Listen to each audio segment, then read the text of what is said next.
welcome back to my channel. I got my hair up today. It's pretty humid over here and there's been tornado warnings, so got my hair up in a bun because it's a frizz ball. Anyways, today I am going to talk to you about a product review. I have posted a review of this on my blog as well, maccgirl25.blogspot.ca. I will post it right here for you. I wanted to do a video as well because some viewers rather a YouTube video opposed to a blog post. It's on the Rimmel Stay Matte foundation, and I have to warn you that this is not going to be a good review. I'm not impressed with this foundation at all.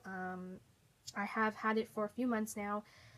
I've tried to work with it, and it's kind of disappointing because my skin is oily combination. So I do get oily in the T-zone areas, all on my cheek areas where my pores are, my bigger pores. So I do get really oily here, and then, you know, closer to my outside of my perimeter of my face, I'm a little bit dry. This I was not impressed with, and I'll tell you why. First of all, I picked up the shade number 203 in True Beige. There was no color that would match me like spot on or even close.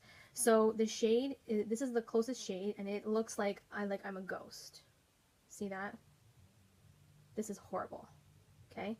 That was the darkest shade that I could find, and it's very thick, the consistency. Like when you, I don't know if you guys can see that, it comes out really, really thick. So basically it feels like you are applying a cake face. Yes, I said it, cake face.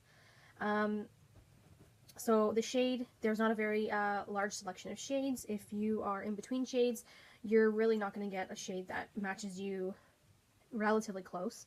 Number one. Number two, it's so thick that it applies as a cake face consistency. So it feels like you're applying a thick layer of icing to your face, which makes you feel even more gross.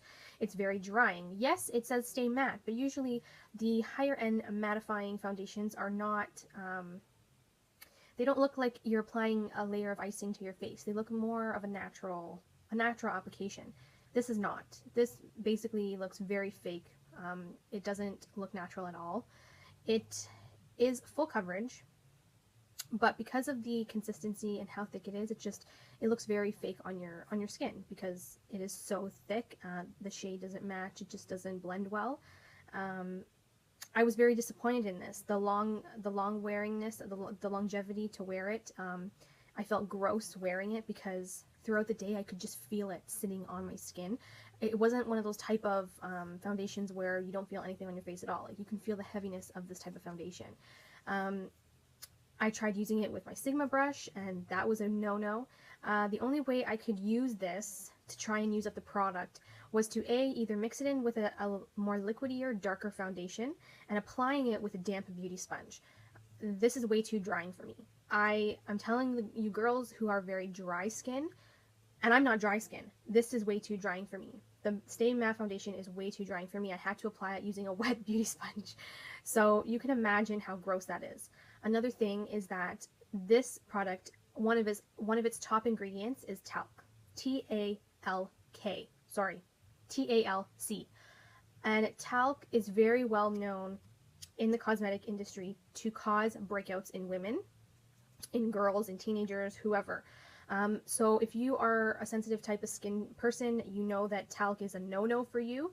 Definitely stay away from this because this is one of the top ingredients is talc. And you do not want to go near this if you are very sensitive and talc causes you breakouts. So definitely a no-no. It is $5 at the drugstore, but really, the $5 that you could have spent on this, you could have spent on a Maybelline lipstick, and you would have enjoyed the lipstick more because this sucks. And you know what? I'm sorry that, you know, there's quite a few people out there who like this particular foundation. If it works for you, great. For me, I'm oily combination skin, and this was way too drying. Couldn't find a proper color. I noticed that the longevity in wearing this particular foundation sucked. I felt like I had this heavy layer of makeup on my face. I didn't like how it blended. It was too much work to blend in. I figured that maybe if the formula was a bit thinner, it could be easier to work with. I have to mix it with another foundation in order for me to get the color that I need to match, or to even just kind of thin out the product, because the product is quite thick. Like, I can't wear this.